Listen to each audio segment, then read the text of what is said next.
manos, y que ya había salido de Dios, y a Dios iba, se levantó de la cena, se quitó su manto y tomando una toalla se la ciñó.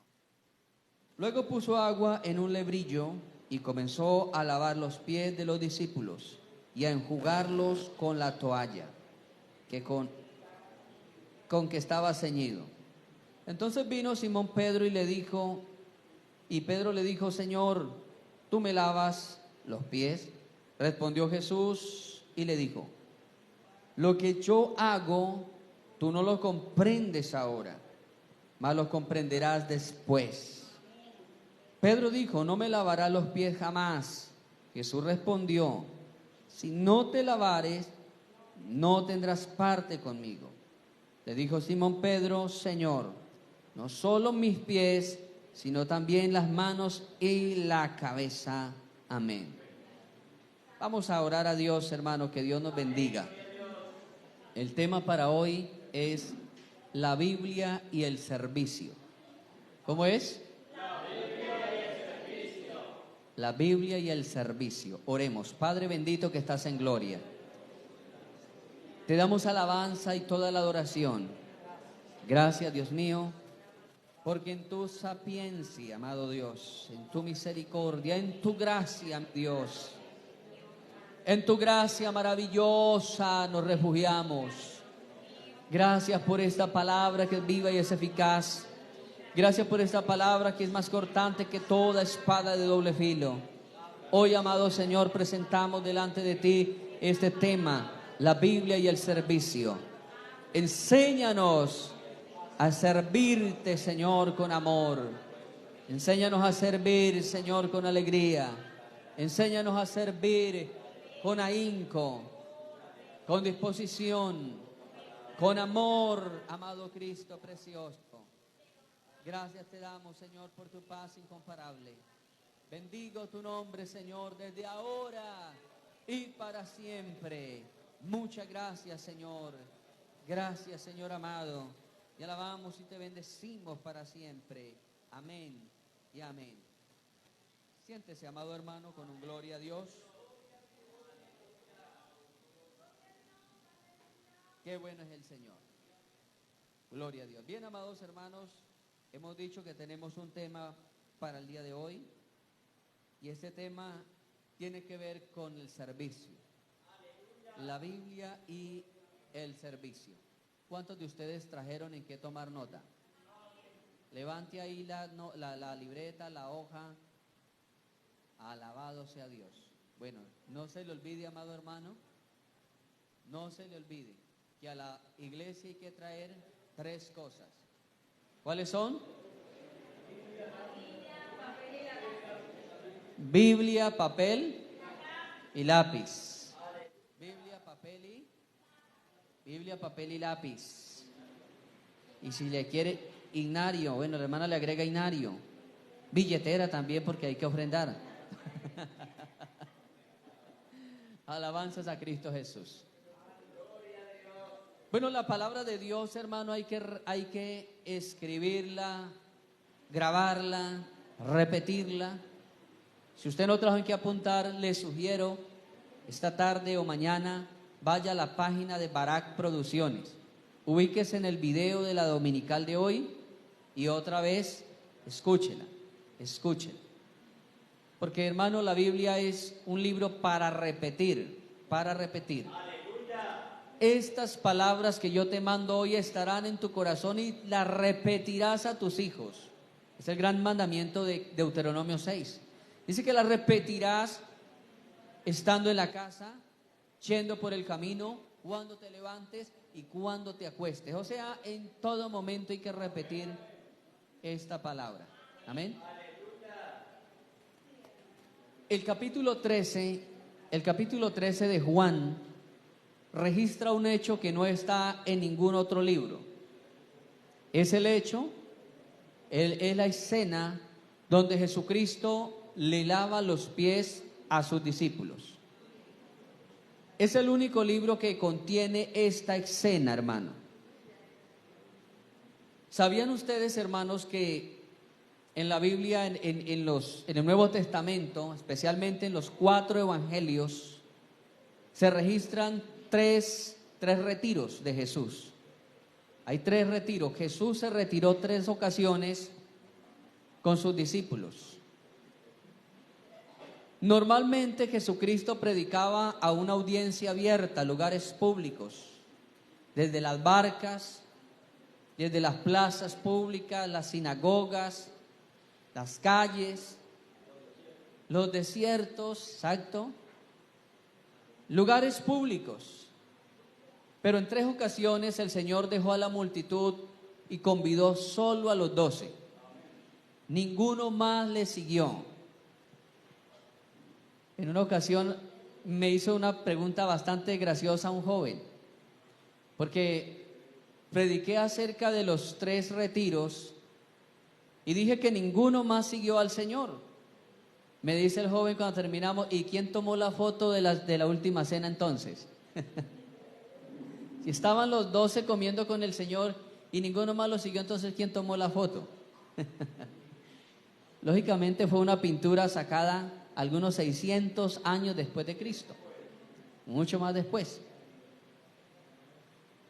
Pero el capítulo 13 de Juan fue el último retiro que Jesús hizo con sus discípulos. El primer retiro es el que aparece en Mateo capítulo 5. Mateo capítulo 5, el Señor convidó a los 12 y se fue a un monte que le llamaban las bienaventuranzas. Y allí es donde aparece todo lo que está en el capítulo 5, en el capítulo 6 y en el capítulo 7. En ese primer retiro le dio enseñanzas únicamente a los 12. El segundo retiro es el que aparece en Mateo 24, cuando Jesús subió al monte de los olivos, despidió a la multitud y les dijo a los discípulos: esperen, muchachos, lo necesito a ustedes.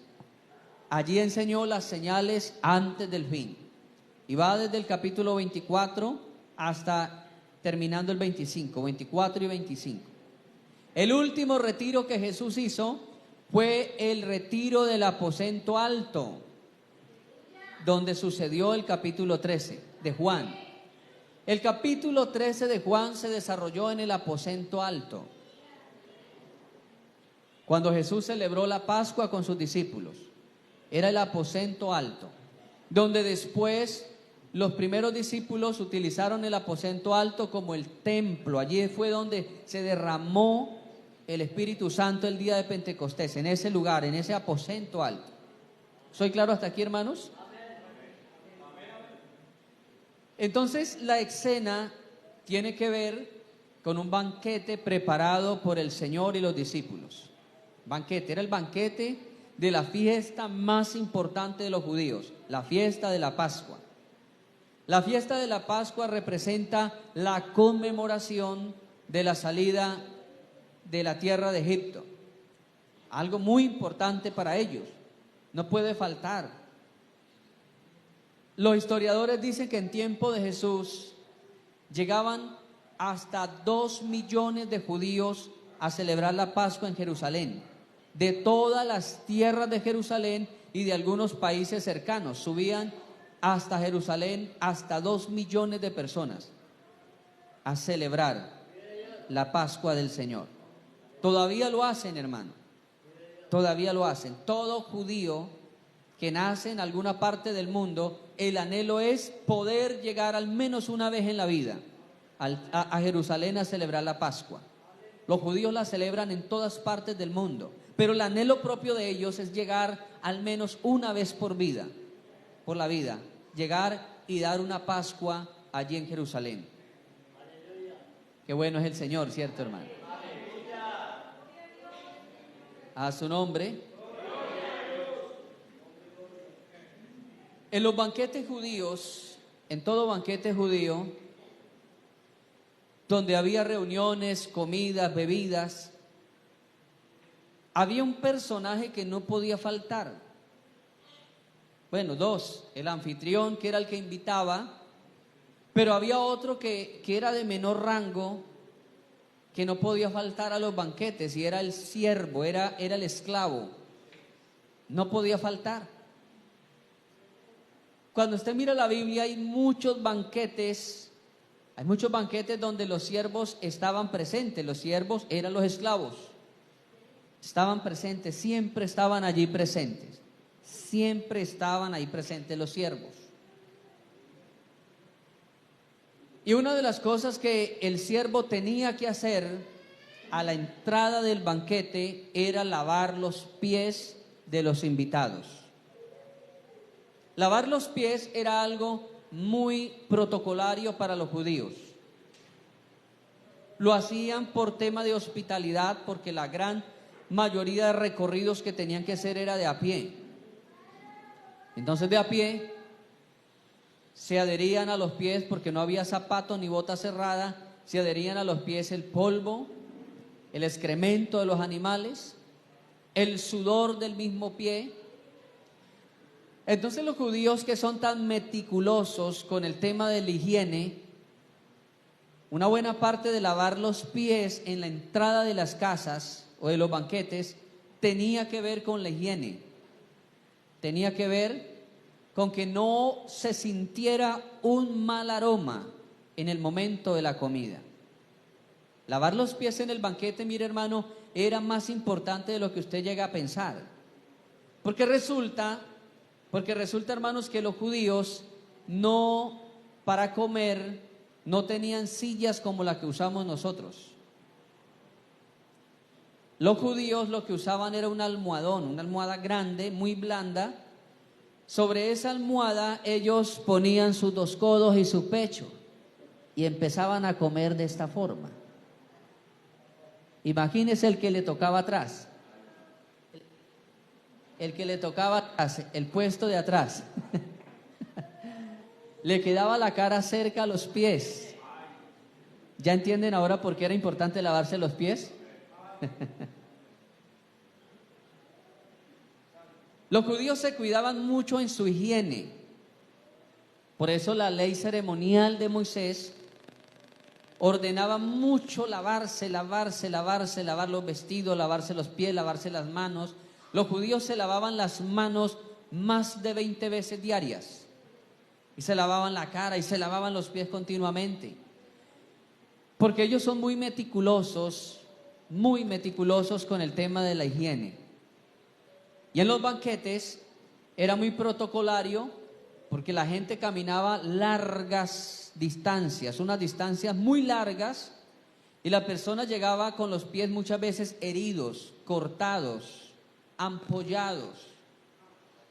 De hecho, que el ritual de lavarse los pies no involucraba solamente agua.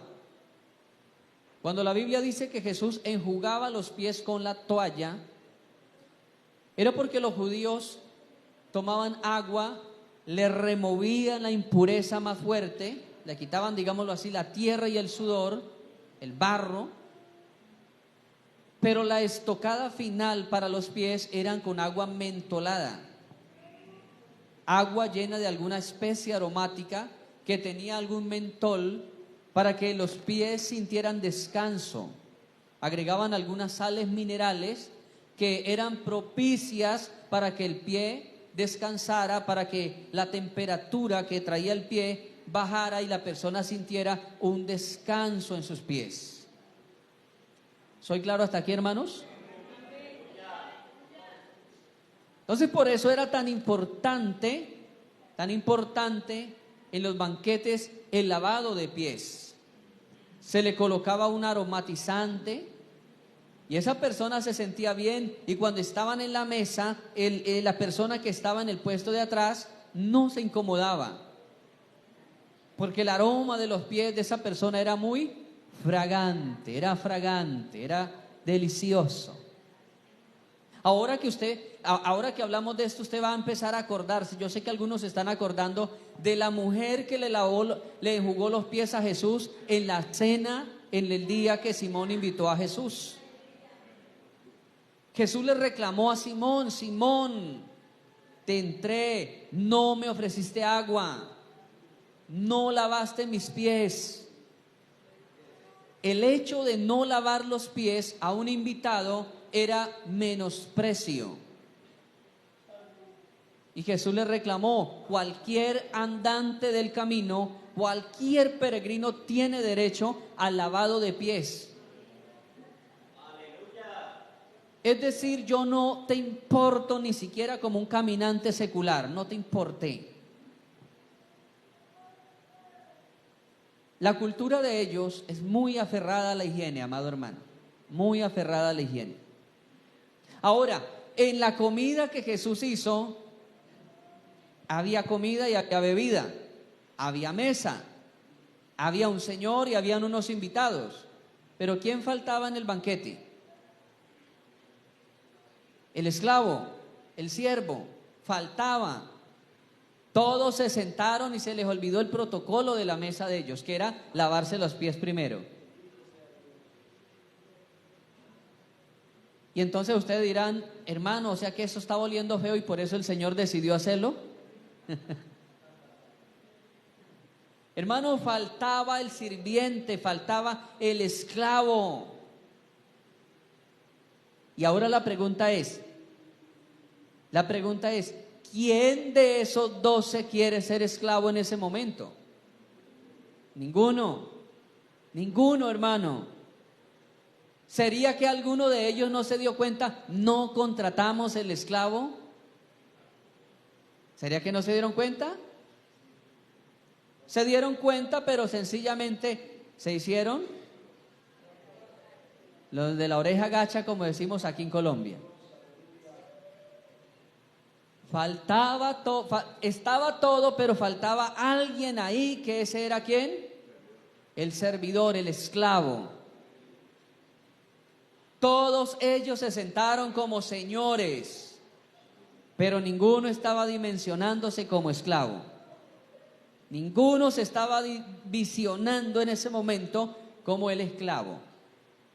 Acuérdense que ellos tenían una problemática grande, y la problemática era de estima.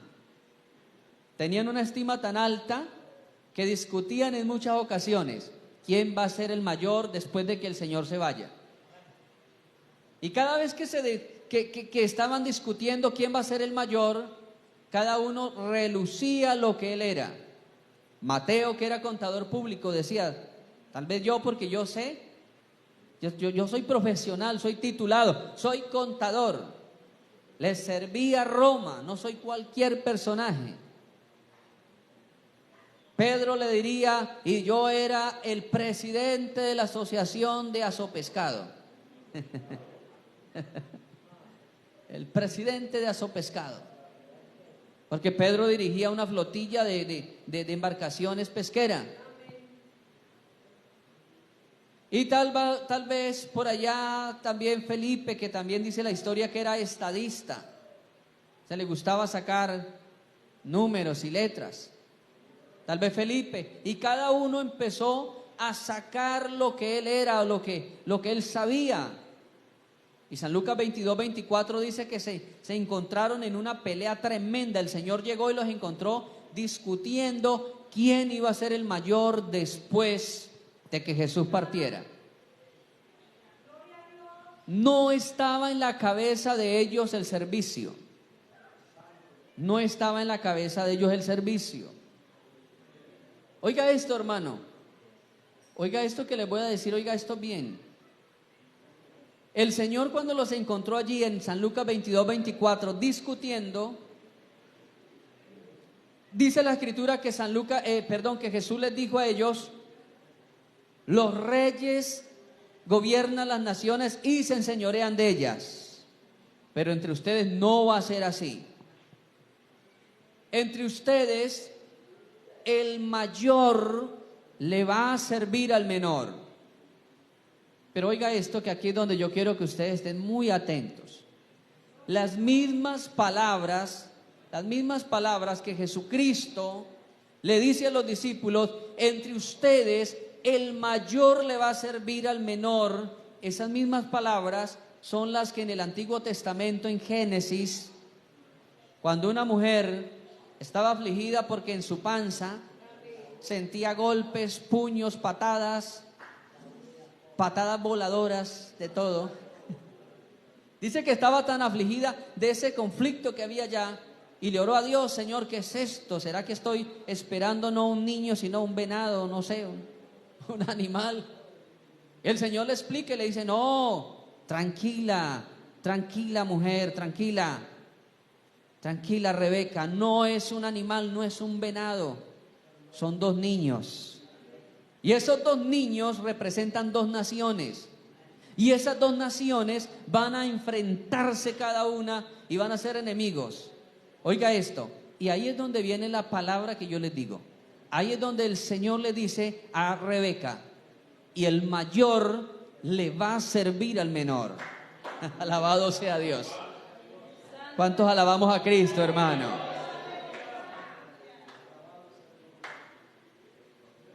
Hermanos, y cuando Isaac, aquí viene una clave maravillosa también, hermano, acerca del servicio. Aquí viene una clave linda. Cuando Isaac estaba ciego e Isaac sentía los antojos de la muerte, porque la muerte trae un antojo. Hay gente que se antoja de comer algo ya para morirse. Un familiar se antojó, yo le he contado a ustedes que se antojó de comer un animal que se da en el monte, que le decimos, acá en la región le decimos guara, en otras partes le dicen que ñeque, en otras partes que el picur. Pero ya un abuelito que no tenía dientes y quería comer guara. Hermano, Isaac le dio el antojo de la muerte. Y entonces dice la Biblia que Isaac, oiga esto, hermano, Isaac mandó a llamar al hijo mayor. Al hijo mayor. Pero la palabra mayor ahí en el hebreo no se pronuncia mayor de edad, sino mayor de estatura, el hijo grande. El hijo grande. Tal parece ser que Jacob menospreciaba, que Isaac, menospreciaba a Jacob porque era delgado y pequeño. Y amaba a Esaú y decía: Esaú es mi primogénito, merece ser el jefe de la casa porque es grande, es corpulento, es ágil. Y entonces cuando él mandó a llamar a Esaú, mandó a llamarlo de esa forma: llámeme al hijo mayor. Pero mayor no era de edad, sino mayor de masa corporal. Tráigame al más grande, tráigame al fuerte. Pero no se acordó del débil que era Jacob, no se acordó de él. Y por eso, hermano, la misma expresión que Jesús le da a los discípulos en el Nuevo Testamento es la misma expresión del Antiguo Testamento: el mayor servirá al menor. ¿Por qué razón? Porque el tamaño, porque la masa corporal que tenía Esaú fue utilizada para arrogancia. La masa corporal de Esaú fue utilizada para vanidad, para vanagloria. Y Dios, dice la palabra, que Él humilla al altivo, avergüenza al vanidoso. Y es ahí donde el mayor terminó sirviéndole al menor. ¿Cuántos alabamos el nombre del Señor?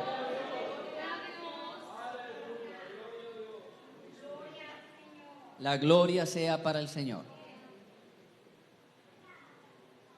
Los discípulos jamás se miraban como siervos. No, eso no cabía en la cabeza de ellos. Ellos se sentían señores también. Ellos llegaban como los invitados especiales, porque cuando invitaban a Jesús a las fiestas, el Señor se llevaba a todos los 12. Era tremendo invitar a Jesús porque detrás de él iban 12. Era tremendo. Si él iba a una fiesta, se llevaba a todos los 12. Y entonces ellos se sentían señores. Siempre le lavaban los pies a ellos. Pero cuando hacen el banquete interno, la clausura, digámoslo así, la clausura ya del ministerio del Señor, no habían siervos. Y ninguno se creía siervo. En la mente de ellos no procesaban de que tuvieran que lavarle los pies a otro. No estaba eso. Amado hermano, yo le pregunto, ¿usted se siente capacitado para lavarle los pies a los hermanos?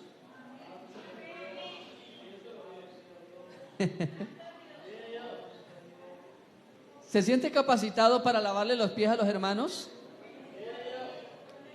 Bueno, usted dice que sí. Usted dice que sí.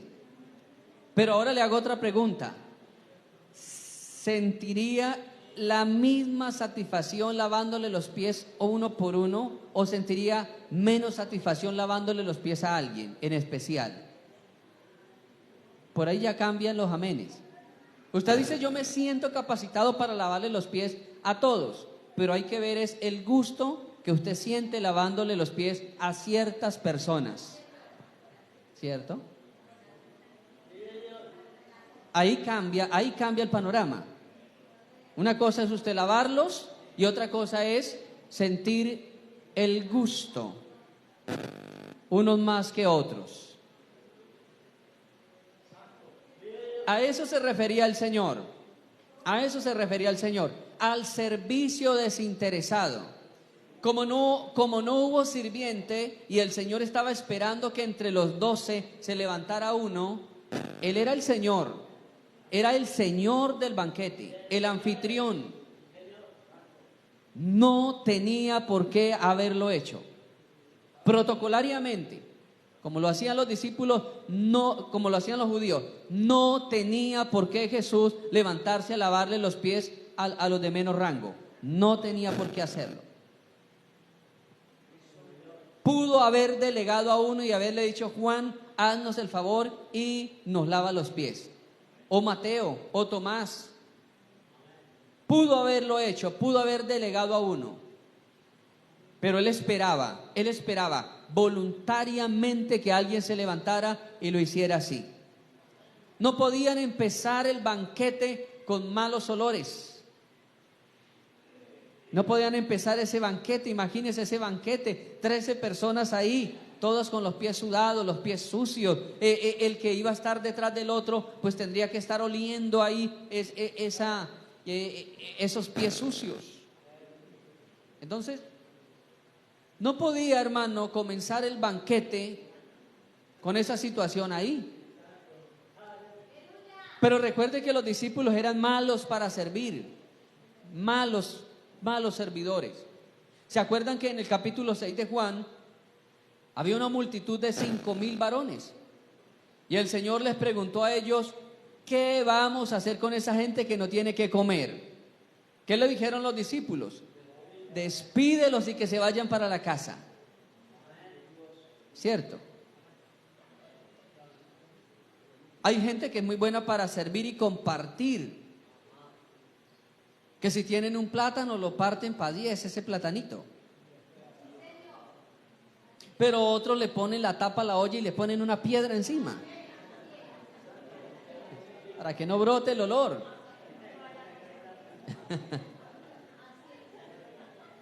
Esperemos que la visita se vaya para almorzar y la visita se fue a las 5.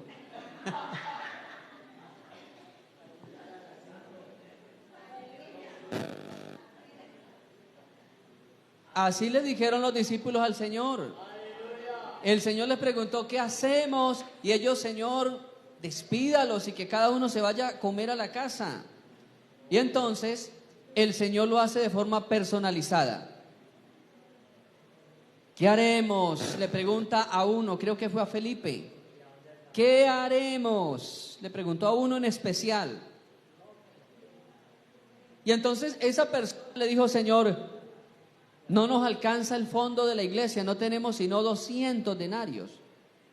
Como decir, hoy día tenemos más o menos unos 6 o 7 millones. No tenemos, Señor, sino 7 millones nomás, pobrecitos. Pero eso no nos alcanza, Señor. No piense en el fondo, Señor.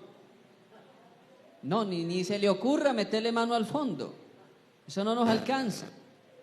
Los discípulos eran malos en temas de servicio, muy malos. El Señor los mandó a llevar una razón y a decirle a los samaritanos que el Señor iba a pasar por ahí y que les abrieran las puertas para Él pasar, pero la Biblia dice que no los atendieron, y entonces Jacobo y Juan, que venían de un papá que le llamaban el trueno, y a ellos le llamaban los hijos del trueno también, los Boanerges, hijos del trueno. Como no les abrieron la puerta, dice la Biblia que ellos vinieron y le pidieron permiso al Señor, danos poder, autoridad para decretar una maldición y que el fuego del cielo caiga y que queden hecho un chicharrón todos. El Señor los reprendió. No, están desenfocados, muchachos, porque yo no vine a perder la gente, yo vine a salvarlos. Ese no es mi propósito. En otra ocasión dice la Biblia que la gente le traía a los niños para que Jesús le pusiera las manos y los bendijese. Y Jesús, más que ponerle la mano, los estaba alzando. Yo creo que sacaba el pañuelo y les limpiaba los hidráulicos.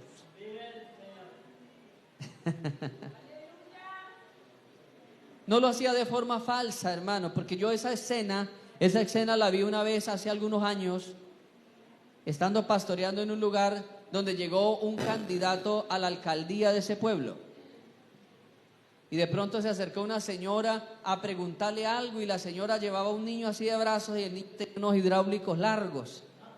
Y entonces, mientras él hablaba, yo vi que el candidato sacó el pañuelo de él y le dijo: espere un momentico, señora. Le limpió los moquitos al niño y siguió hablando con ella. Pero eso no lo hacía de amabilidad. Ya detrás de esa amabilidad había un propósito. No era un servicio de corazón. Y cuando el Señor hacía eso con los niños, dice la Biblia que vinieron los discípulos y reprendieron a los papás de los niños: apártense de ahí. Mire cómo le emporcaron ya la túnica al maestro. Mire cómo ustedes están emporcando aquí la plataforma del maestro, apártese. Pero el Señor los reprendió y dijo: estos niños van de primero al cielo que ustedes, ya lo tienen ganado. Ustedes se lo tienen que ganar con buenas obras, a través de la fe, pero ellos no, ya lo tienen ganado. Los discípulos eran malos para servir. Juzgaron a María cuando María deposita el perfume y enjuga los pies del maestro. Ellos juzgaron, dijeron: este desperdicio, ¿por qué se ha hecho? Uno de ellos dijo, que era Judas, dijo: hubiésemos podido vender en 300 denarios ese perfume y haberlo repartido a los pobres. Malos para el servicio, malos para servir. Pero ahora el Señor se para de la cena y hace el servicio que debía hacerlo el esclavo. Se quitó el manto. Los judíos cargan un manto que le llaman el talit, y ese es un manto muy simbólico para ellos. El Señor se quitó el manto y ahora toma una toalla. El manto representaba el cargo de maestro, y ahora se pone la toalla que simboliza el cargo de siervo, de esclavo. Y ahora se va, hermano, y empieza a lavarle los pies. Comienza a lavarle los pies. Y estando lavando los pies, Pedro, que era impulsivo, Pedro dice: Señor, a mí no me lo va a lavar. Mire esto, hermano. Pedro, que era el más impulsivo, el más rápido para hablar, le dijo: Señor, no, usted a mí no me los lava. Pero tampoco dijo Pedro: más bien yo se los lavo a usted. No lo dijo. Una jugada bonita hubiese sido que Pedro hubiese dicho: no, Señor, ¿cómo se le ocurre lavarme los pies? Más bien, pase para acá este platón, pase esa toalla, siéntese usted, Señor, y yo se los lavo. Pero Pedro se tomó el lugar de Señor. Ahora comenzó dándole órdenes a Jesús. me hace el favor y a mí no me los lava. O sea, como quien dice, ahora yo soy el Señor acá. Ahora yo soy aquí el dueño de este banquete. Siervo, lávele a los otros, a mí hágame el favor y me los deja así. Mire qué grosero fue Pedro en ese momento. Ese acto de que Pedro le hubiese dado de una forma imperativa, no me lava los pies, yo no me dejo lavar los pies, jamás me va a lavar los pies. Ese hecho fue un hecho imperativo, queriendo decir, ahora yo soy el jefe de esta reunión. El Señor lo contrarrestó diciéndole, si usted no se deja lavar los pies, no va a tener parte conmigo. Habían dos títulos que le daban a Jesús, dos títulos. Uno era hijo de David y el otro era hijo de Abraham. Y me llama mucho la atención porque a Jesús le decían el hijo de Abraham, porque él se identificaba como hijo de Abraham. Porque Abraham era un hombre tan rico, pero a la vez era tan humilde, que no le importó lavar los pies también de otro. Miremos el capítulo 18 de Génesis.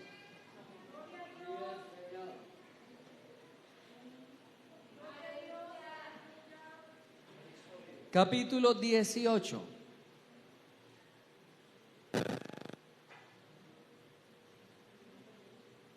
Dice así: después le apareció Jehová en el encinar de Manre, estando él sentado a la puerta de su tienda en el calor del día. Versículo 2: y alzó sus ojos y miró, y he aquí 3 varones que estaban junto a él. Y cuando los vio, salió corriendo de la puerta de su tienda a recibirlos. Se postró en tierra y dijo: Señor, si ahora he hallado gracia en tus ojos, te ruego que no pases. ¿De quién? De tu siervo.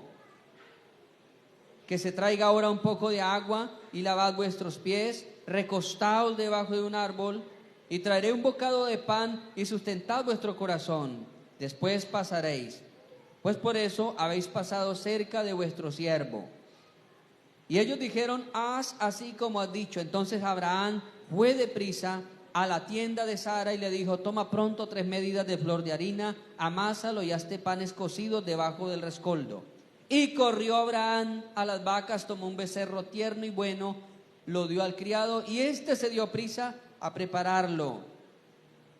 Tomó también mantequilla y leche y el becerro que había preparado, y lo puso delante de ellos, y él estuvo con ellos debajo del árbol, y comieron. Mire, amado hermano,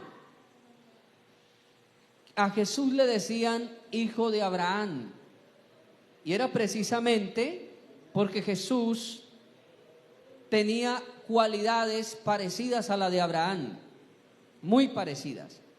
¿Quién era este Abraham? Unos capítulos atrás, lean unos capítulos atrás, el capítulo 13, el versículo 1.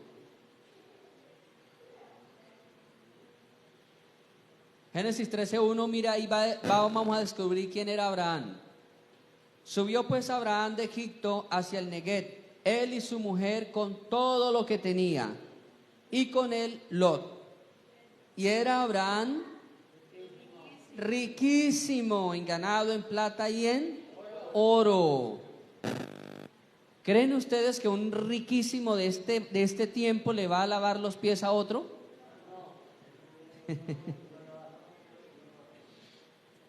Abraham ve los varones de Dios, los ángeles, corre, dice la Biblia que corre y trae agua.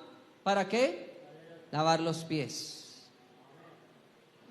Nada más que una persona no rica, nada más que una persona de clase media se convierta al evangelio. Muchas veces él no le lava los pies a los otros, pero los otros sí quieren lavarle los pies a él, pero no por el servicio. No sé si me hago entender aquí, hermano.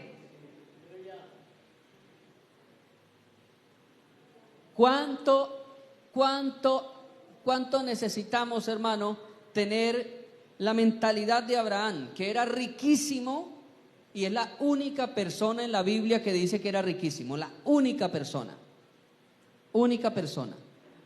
Habla de un rico insensato que había cultivado, que había tumbado graneros, los había construido grandes y había llenado todos esos graneros, pero dice que era un hombre rico.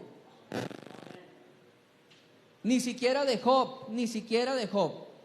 Dice que había un hombre que era rico y habla de toda la hacienda que tenía, pero no dice la Biblia directamente como Abraham. Directamente de Abraham sí dice la Biblia, era riquísimo el varón, era riquísimo. Isaac dice que era rico. Jacob dice que Dios le dio riquezas. Hablan en Lucas 16, 19 la parábola del hombre de Lázaro y el rico. Santiago habla también de los ricos de esta tierra y de hombres que tienen empresas. Apocalipsis dice que aullarán los ricos también. Ezequiel dice que los ricos llorarán porque la plata está tirada por la calle y no tendrá valor. Pero la única persona que usa un lenguaje superlativo así hermano, clarito, es de Abraham. Abraham era riquísimo.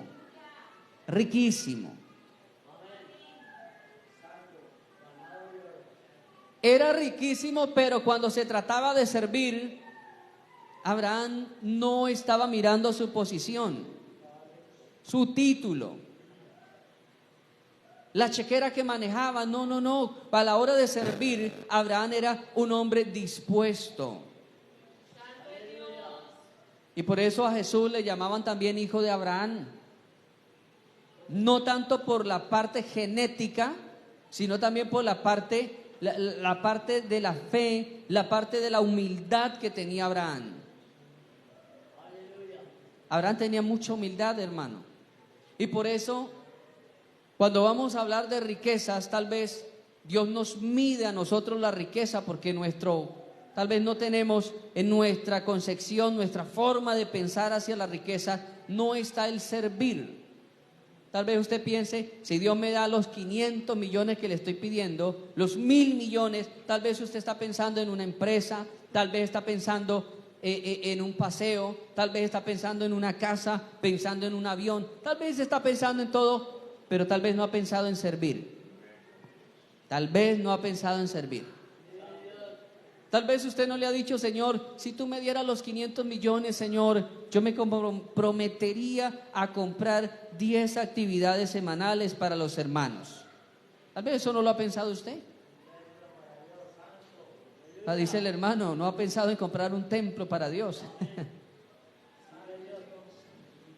Tal vez ha pensado en muchas cosas menos en el servicio. Y Abraham era riquísimo, hermano. Como decir hoy día que llegara, no sé, el señor Elon Musk, Mark Zuckerberg, todas esas personas millonarias del mundo, y llegar a un país pequeño y pobre y empezar a lavar los pies. Antes se sientan para que los otros se los laven a ellos. ¿Cuántos alabamos el nombre del Señor?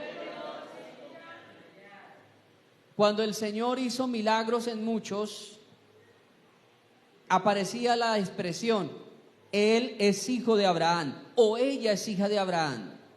¿Por qué? Porque cuando se convertían, le hablo de Zaqueo, capítulo 19 de San Lucas, dice que cuando el Señor le dijo a Zaqueo, yo necesito ir a tu casa, dice que Zaqueo bajó rápido, deprisa. Acuérdese que Abraham, ¿cómo se fue a conseguir la comida y el agua? ¿Despacio? Dice que se fue deprisa. Le dijo a la mujer, date prisa y haga unos panes. Y le dijo a un criado, date prisa y consígame un ternero. Y dice que él se dio prisa a guisarlo. Y cuando Zaqueo se convierte, dice que baja deprisa y se va deprisa a la casa.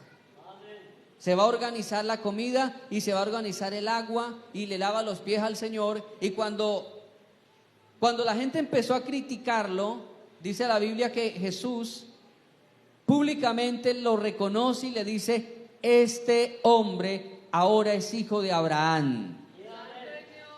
Porque hizo lo que Abraham hizo en el Antiguo Testamento. Se dio prisa para atenderlo bien. Nótese que cuando Simón el fariseo invitó a Jesús, Jesús sí no dijo que era hijo de Abraham, no lo dijo. Antes le reclamó: no me atendiste bien, no me lavaste los pies, no me pusiste ungüento en los pies. Una mujer que fue libertada, que andaba, hermano, toda encorvada, y dice la Biblia que en ese sábado el Señor la enderezó. Dice que empezaron a juzgar al Señor, pero Jesús dijo: esta mujer, ¿cómo no la iba a libertar si esta mujer es una hija de Abraham? Y la Biblia dice que de ahí salió y fue y le servía. ¿Por qué lo reconocía el Señor como hijo de Abraham? Por el servicio. Porque servían. Porque sentían alegría sirviendo. Hermanos, servicio no es lo que hacemos. Servicio es cómo lo hacemos. Eso es un verdadero servicio. No lo que yo hago, sino cómo lo estoy haciendo. ¿Cómo estoy sirviendo? ¿Con gozo, con alegría? Normalmente los seres humanos servimos por dos cosas. Un uso secular, hablándolo de la vida secular. Hay dos cosas que nos motiven a hacer algo. Uno es la plata y otro es el reconocimiento. Son dos cosas que motivan al hombre a hacer algo. Alguien me decía: a mí no me gusta la construcción, hablando con un constructor. A mí no me gusta, pastor, la construcción, pero sí me gusta la plata que me dan cuando yo hago construcción. Entonces, hay dos cosas que nos motivan en la tierra a hacer las cosas. Una es la plata y el otro es reconocimiento. Dicen por ahí que por la plata baila. El hermano dice: por el hueso baila el perro. Porque los perros no usan plata.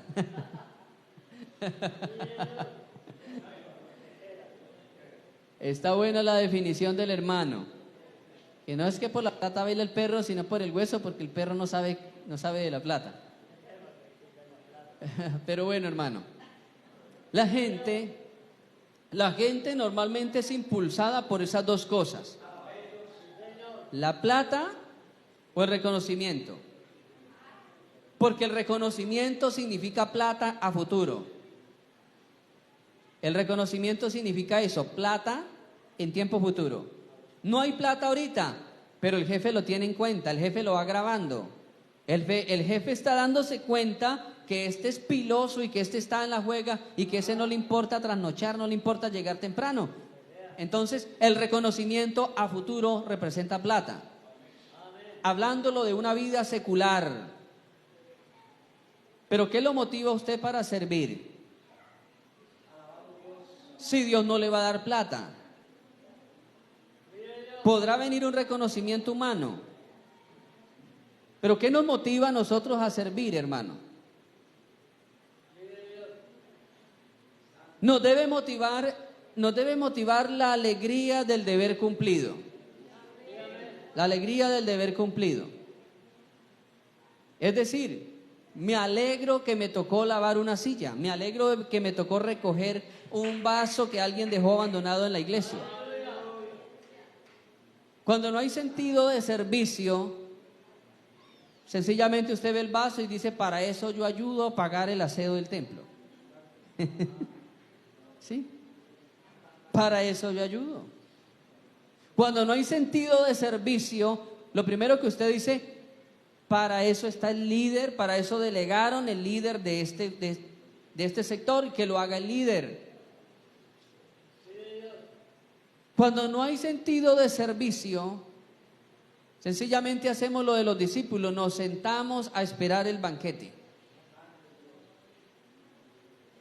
Pero no sabemos que tenemos que hacer parte de ese banquete, que tenemos que contribuir a levantar ese banquete.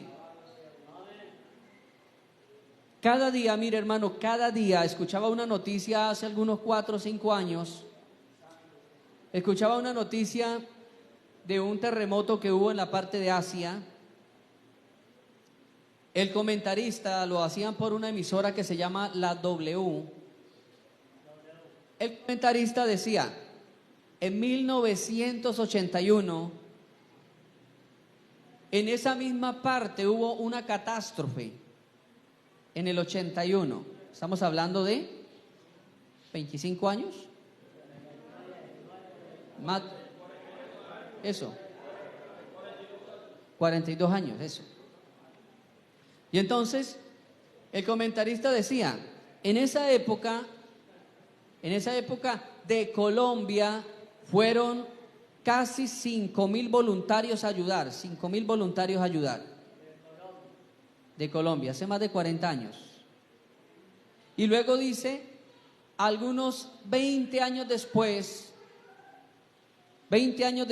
ocurrió algo similar en un país cercano y de Colombia fueron 5.000 voluntarios otra vez. Pero en ese entonces que yo escuché la noticia dice, y este año que pasó algo en un país cercano de Colombia fueron solamente 700 personas. O sea, lo que yo quiero decirle, hermano, es que los voluntarios cada vez se van agotando más. Escasean. 42 años fueron 5.000, 20 años después van otra vez 5.000 y a la actualidad no alcanzan a ir ni 1.000. Cada vez se van agotando los voluntarios. Ser voluntario, hermano, implica a veces riesgos. Ser voluntario implica riesgos, servir implica riesgos. Uno de los riesgos grandes que enfrenta el que sirve es el señalamiento del que no le gusta servir. Ahí está el lambe.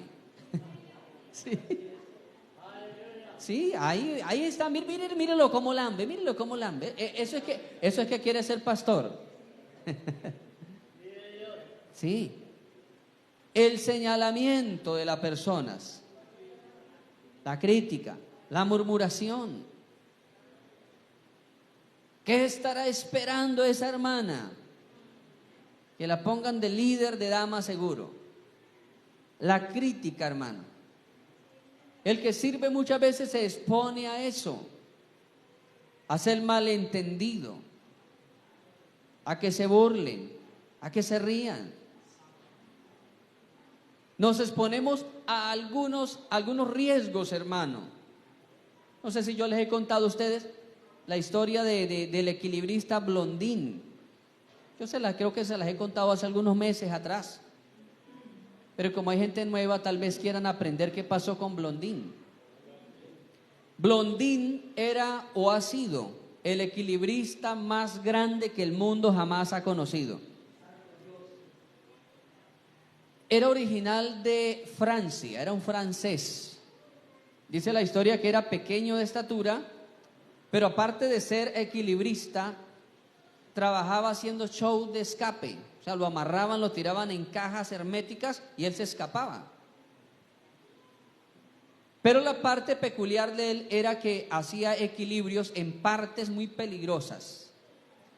Y dice la historia que lo trasladan a hacer un show de equilibrio, trasladándose por una guaya, por una cuerda metálica, trasladándose todas las cataratas del Niágara. Unas cataratas enormes que hay entre fronteras de México con Estados Unidos. Y la historia dice que el evento había sido tan promovido que a cada extremo de la cuerda habían miles de personas mirando y grabando al gran Blondín pasar por aquella enorme cuerda, por esa cuerda con una caída de más de 100 metros y una cascada que donde él cayera no le esperaba sino la muerte. Blondín tenía que pasar sin ningún tipo de protección, solamente confiándose del equilibrio de la cabeza. Hermano, y la historia dice que antes de él empezar, tomó la vara que usaba para equilibrio, miró a la gente que estaba en esa orilla y les dijo: ¿ustedes creen que el gran Blondín puede pasar al otro lado y devolverse aquí otra vez? La historia dice que todos aplaudían y decían: sí, tú eres el gran Blondín, tú puedes, eres el gran Blondín, puedes hacerlo.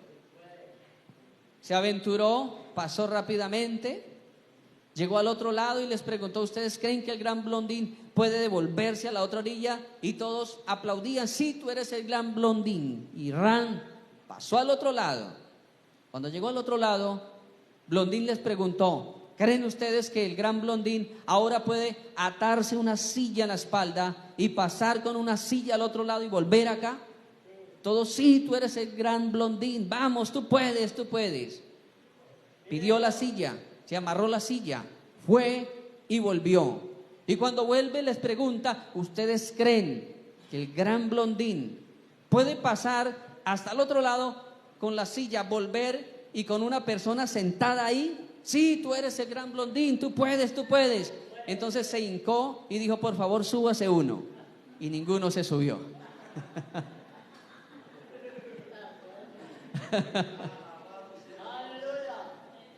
Mira, hermano, eso es ser un voluntario. ¿Quién quiere subirse a la silla del voluntario? Que vaya, pastor, la hermana. Es que la hermana sí le queda tiempo. No, es que vaya el hermano sí le queda tiempo. Uy, pastor, me cogió fuera de base, pero ¿sabe quién le ayuda, pastor? El hermano fulano, la hermana fulana. Somos buenos para estar delegando, pero ¿quién se quiere sentar en la silla del servicio? Heme aquí, Señor, como dijo el profeta en Isaías capítulo 6, versículo 8. ¿A quién enviaré y quién irá por mí? Y dice la Biblia que aquel profeta que representa también a Cristo en tiempo profético: Señor, heme aquí, Señor, envíame a mí. Aleluya. Algunos dicen: heme aquí, Señor, envía al hermano. Heme aquí, Señor, envía a Ricardo, envía a Jaime, envía a Ángel.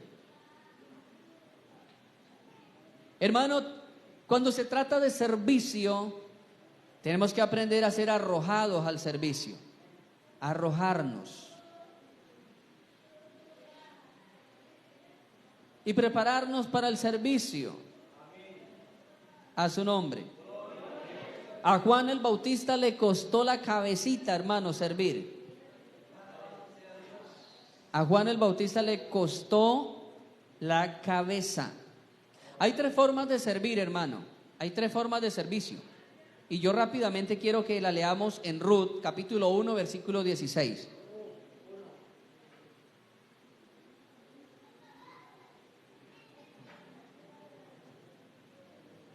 Ruth, capítulo 1, versículo 16.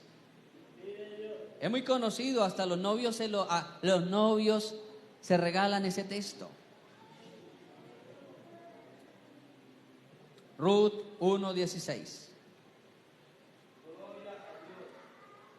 Ruth está después de jueces, Deuteronomios, Josué, jueces, Ruth. ¿Lo tenemos?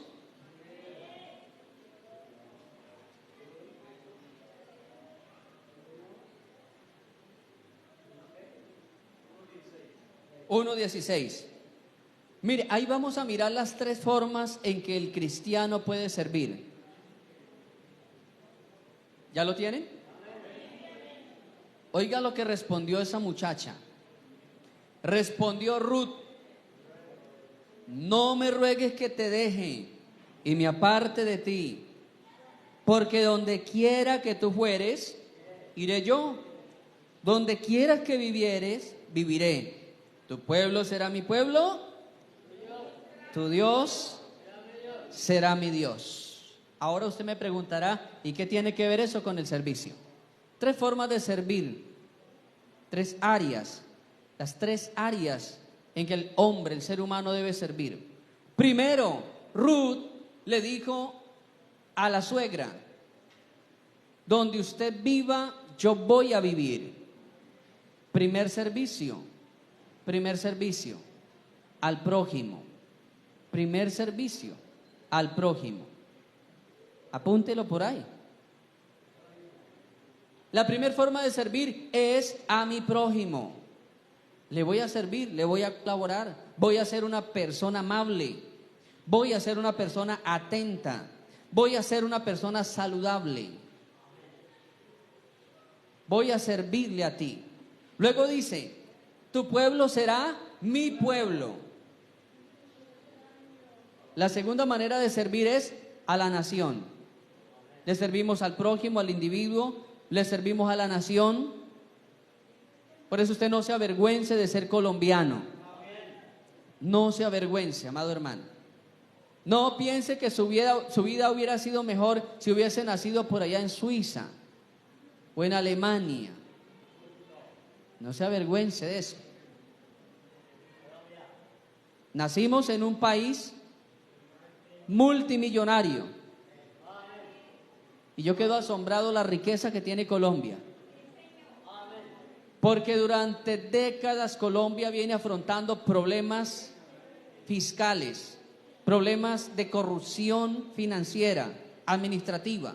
En todas las áreas, Colombia ha venido década tras década pasando por administraciones que la han saqueado, y no le han saqueado 1.000 ni 2.000 pesos, son billones y billones y billones de pesos.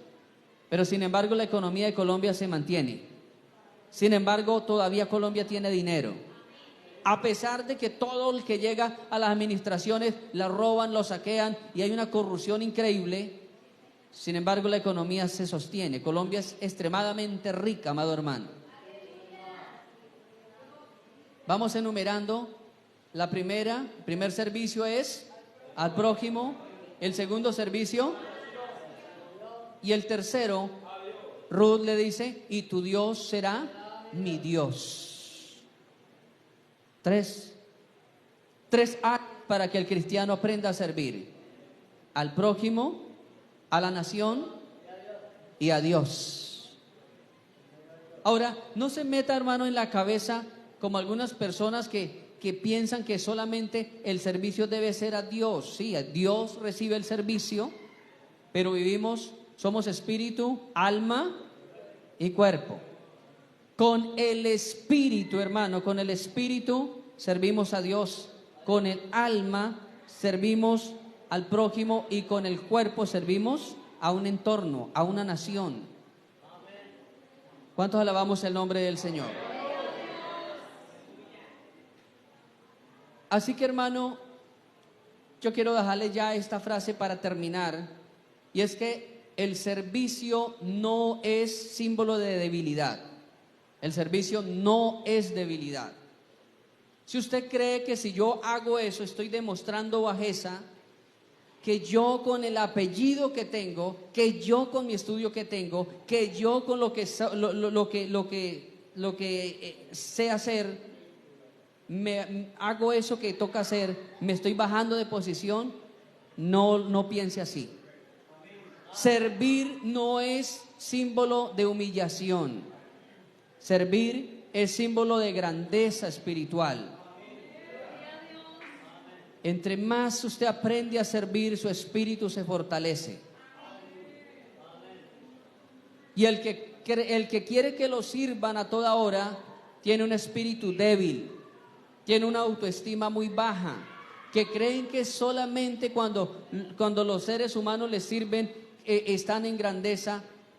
Hermano, por eso cuando una persona que es altiva no le salen los planes como los había planeado, esa persona se derrumba allá mentalmente, entra en caos, en conflicto, porque no le salieron las cosas como él lo estaba planeando. La persona que es humilde entiende, si esto no me pasó como yo quería, es porque hay un propósito, es porque no era el tiempo, es porque algo tiene Dios conmigo. Amén. ¿Cuántos quieren de verdad, hermano, aprender a servir a Dios de corazón? La Biblia dice que hay unos reyes y unos personajes en el cielo que cuando se trata de adorar a Cristo, lanzan las coronas al piso y se ponen a adorar al Señor. Si lo hacen en el cielo los seres que tienen preeminencia, ¿qué será usted y yo que somos meramente polvo? Eso somos, meramente polvo.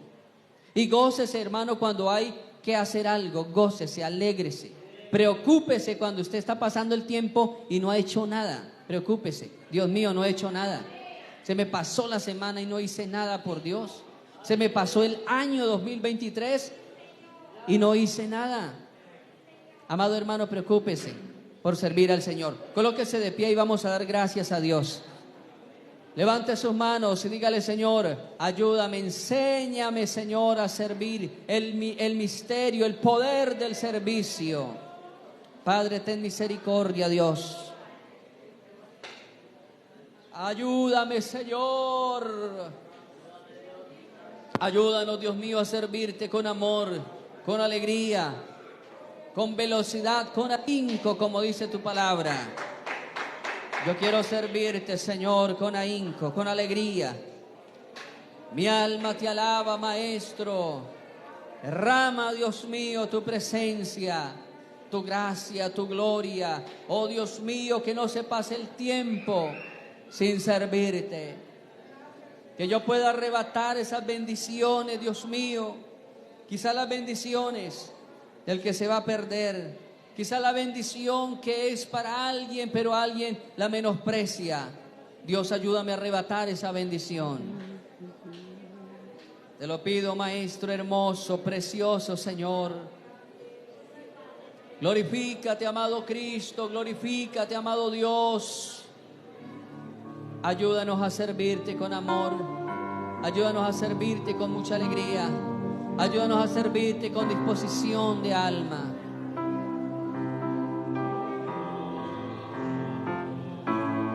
Mi Cristo, porque el que se cree mayor seguirá sirviendo al menor. El que se cree grande en este ministerio es rebajado a ser pequeño. Somos servidores de Dios. Somos servidores del Rey. Dios no es nuestro servidor. Nosotros somos los siervos. Pablo dijo que él era esclavo de Cristo. Y como esclavos debemos estar sujetos a sus órdenes. Como esclavos debemos estar sujetos a la voluntad de nuestro Rey. Como esclavos debemos aprender a hacer caso a su voluntad y a su palabra. Ayúdanos, Señor, a servir. Lo pedimos, Maestro eterno. Yo quiero servir, Señor, con ánimo voluntario. Quiero servir con ánimo voluntario, con una mente, Señor, totalmente dispuesta.